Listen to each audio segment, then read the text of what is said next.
नमस्कार दोस्तों, मैं हूं दिनेश के वोरा। स्वागत है आपका न्यूज टाइम के मंच पर संडे स्पेशल में। जी हाँ, संडे स्पेशल इसलिए कि आज बात करेंगे सत्ता का रास्ता किस गलियारे से होकर गुजरता है। जी हाँ, बहुत लोग कहते हैं कि केंद्र की सत्ता का रास्ता उत्तर प्रदेश से होकर जाता है। जिसने उत्तर प्रदेश नहीं जीता वो सत्ता के केंद्र तक नहीं पहुंच पाता है। लेकिन मैं समझता हूं कि अगर आज की तारीख में इसका आकलन किया जाए तो सत्ता का रास्ता जो है महाराष्ट्र से होकर गुजरता है। अगर महाराष्ट्र को नहीं जीता तो फिर इस राष्ट्र के ऊपर आप जिस कुर्सी की तमन्ना कर रहे हैं वो आपको नहीं मिलेगी। 48 सीटें हैं, बड़ा प्रभुत्व है, भारत में दूसरे नंबर की सबसे ज्यादा सीटें और अपने आप में बहुत महत्वपूर्ण। महाराष्ट्र उत्तर भारत और दक्षिण भारत के बीच का आप क्या कह सकते हैं, एक ट्रांजिट स्टेज है। यानी कि एक तरह से विंध्याचल का लैंड भी कह सकते हैं, थोड़ा विंध्याचल से नीचे, लेकिन exact dividing the south India and north India. और यहां पर आपको वो सभ्यता मिलेगी जो दक्षिण भारत में भी है और वो सभ्यता भी मिलेगी जो उत्तर भारत में और पश्चिम भारत में, तो ये है ही, इसमें कोई शक वाली बात नहीं है। महाराष्ट्र की राजनीति में बहुत कुछ ऐसा घट रहा है जहां पर एकनाथ शिंदे के सुपुत्र श्रीकांत शिंदे रेजिग्नेशन देने की धमकी दे रहे हैं, क्योंकि कुछ कल्याण क्षेत्र में ऐसा हुआ है कि जहां पर बीजेपी को लगता है कि शिंदे सरकार ने सहयोग नहीं दिया है और कई लोकार्पण भी हुए हैं वहां पर फडणवीस साहब की फोटो नहीं लगाई हुई है। शिंदे और फडणवीस के बीच में जो तलखी है, जो रंजिश है, वो वो भी बढ़ती हुई नजर आ रही है। कहीं ना कुछ ऐसा हो रहा है जहां पर खिंचाव वाली परिस्थितियां पैदा हो रही हैं। कुछ बीजेपी के सूत्र जिनसे मेरी बातचीत हुई है उनका कहना है कि शिंदे की सरकार भारतीय जनता पार्टी के गले की फांस बन चुकी है। उन्हें समझ में नहीं आ रहा है कि उसका क्या करें। वो कहते हैं कि सांप के मुंह में छछूंदर, तो मर जाए, छोड़ दे तो अंधा हो जाए, ये कहावत है। लेकिन वही हालात है कि शायद अमित शाह को भी महसूस होगा, नरेंद्र मोदी को महसूस होगा कि शिंदे को साथ में लेकर आना बहुत बड़ी एक ब्लंडर या गलती है। और अब शिंदे सरकार 22 सीटें मांग रही है 48 में से कि ये सीटें मैं लड़ूंगी। वेल, बहुत कुछ ऐसा हो रहा है, लेकिन इस बीच में नार्वेकर साहब जो है यहाँ पे स्पीकर हैं, वो कहते हैं कि मैं बहुत जल्दी एक क्रांतिकारी फैसला देने जा रहा हूं 16 लोगों पर जिनको कि अयोग्य घोषित करना है। क्या नार्वेकर शिंदे उन 16 व्यक्तियों में जो शामिल हैं उनको अयोग्य घोषित कर देंगे? क्या बीजेपी इतना बड़ा रिस्क लेने को तैयार है? ऊपर से शरद पवार के फैसले आए हैं जहां पर उन्होंने सुप्रिया सुले और प्रफुल्ल पटेल को कार्यकारी अध्यक्ष के रूप में मनोनीत किया है। अजीत पवार को हाशिए पर धकेला है, लेकिन उनका कहना है कि अजीत वैसे ही अपोजिशन के लीडर है और अजीत कहते हैं कि मैं तो महाराष्ट्र को संभाल ही रहा हूं, ये केंद्र को संभालेंगे, तो इसमें कोई डर वाली बात नहीं है। लेकिन शरद पवार कब क्या कर जाएं नहीं पता। कुछ ना कुछ ऐसा हो रहा है जो अपेक्षित नहीं, अनपेक्षित। इसी विषय पर बात करने के लिए कि क्या महाराष्ट्र राष्ट्र का रास्ता दिखाएगा, हमारे साथ जो 3 जाने पहचाने चेहरे हिंदुस्तान के, किसी तारुफ की जरूरत नहीं, रवायत है तो धनंजय कुमार जी, विवेक देशपांडे जी, अनिल जैन जी, नमस्कार, जय हिंद और सत श्री अकाल भी साथ में। स्वागत है आप सबका। सबसे पहले विवेक जी, आपके साथ।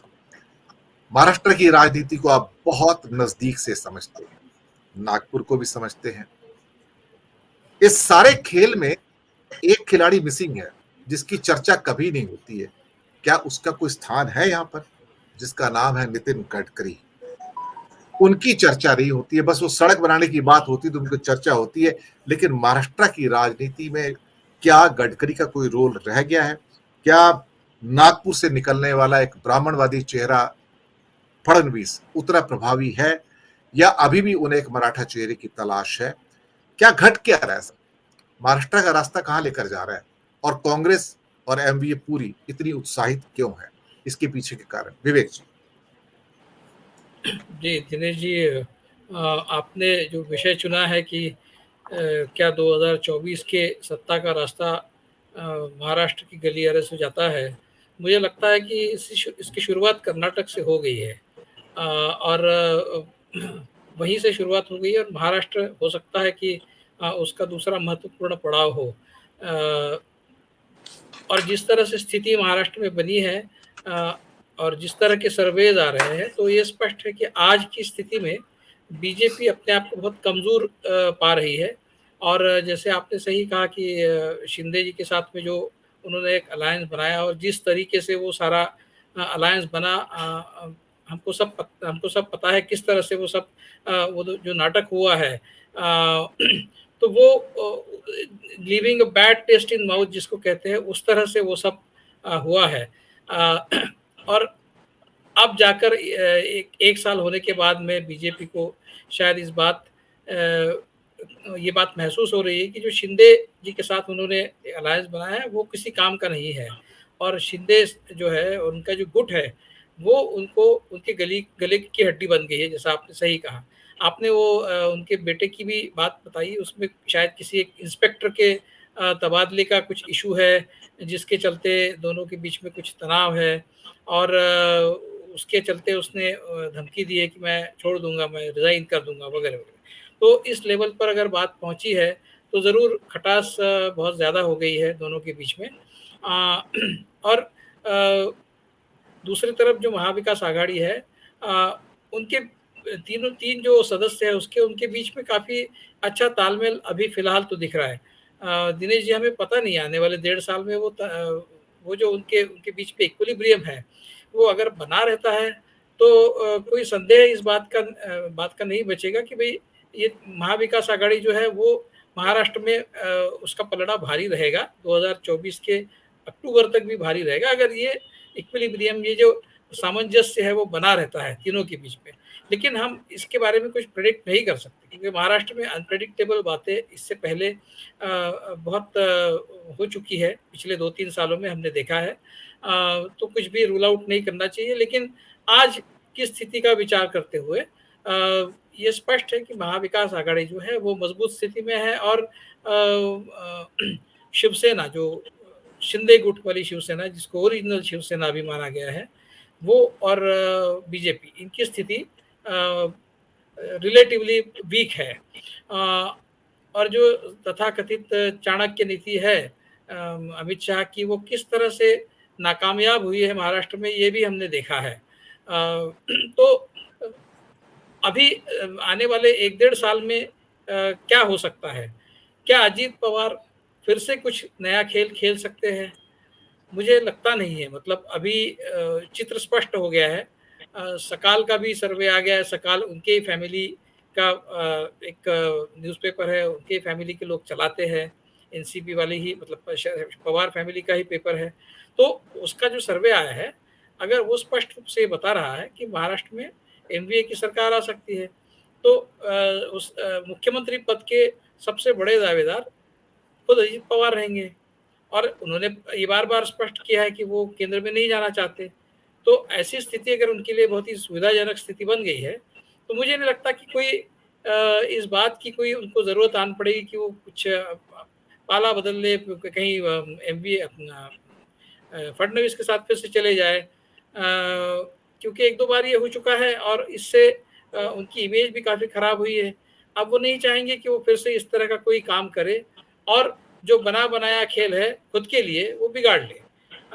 और ये भी मुझे नहीं लगता है कि सुप्रिया सुले को वर्किंग प्रेसिडेंट बनाने से वो कुछ आहत हुए हैं, क्योंकि जहाँ तक मेरी जानकारी है, वो भी खुद यही चाहते थे और इसी तरह का एक अरेंजमेंट एनसीपी में बनेगा। ये बात पिछले कुछ दिनों से हम लोग सुनते आ रहे हैं और जिसके चलते कहीं भी, मतलब अजीत पवार की किसी भी वक्तव्य से इस बात का कोई अंदेशा आया हो कि भई वो नाराज़ है और इस तरह की अरेंजमेंट वो नहीं चाहते। इस तरह का कोई बयान भी उनकी तरफ से नहीं आया है।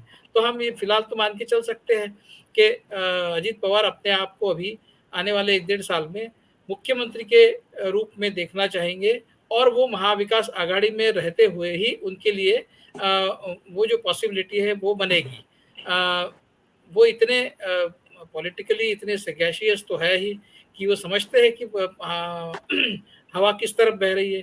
तो जहाँ तक अजीत पवार फैक्टर का सवाल है, मुझे नहीं लगता कि अभी वो कोई किसी तरह का एक मिसएडवेंचर करेंगे। और छोटी-मोटी नोक-झोंक तो होते ही रहती है, जो बीच में संजय राउत और अजीत पवार के बीच में हो गई, वो चलते ही रहता है। वो नाना पटोले और एनसीपी के बीच में होते रहती है। कांग्रेस में इंटरनली भी झगड़े हैं। कांग्रेस में भी ये चल रहा है कि नाना पटोले को निकाल दिया जाए, और बीच में कांग्रेस के वरिष्ठ नेता दिल्ली गए थे। उन्होंने इस बात पर जोर देकर केंद्रीय नेतृत्व को बताया कि नाना पटोले जो है उनको बदल दिया जाए। तो कांग्रेस में भी अंदर से कुछ एक खलबली अंदर कांग्रेस के अंदर भी मची हुई है। लेकिन मुझे नहीं लगता कि अभी जो एक पॉजिटिव वातावरण बना है और एक बहुत ही डिस्टिंक्ट पॉसिबिलिटी महाविकास आघाड़ी के लिए अगले साल का इलेक्शन जीतने की बनी है। तो इस तरह के जो इंटरनल प्रॉब्लम्स है, उन प्रॉब्लम्स को बहुत ज़्यादा आगे बढ़ने दिया जाएगा।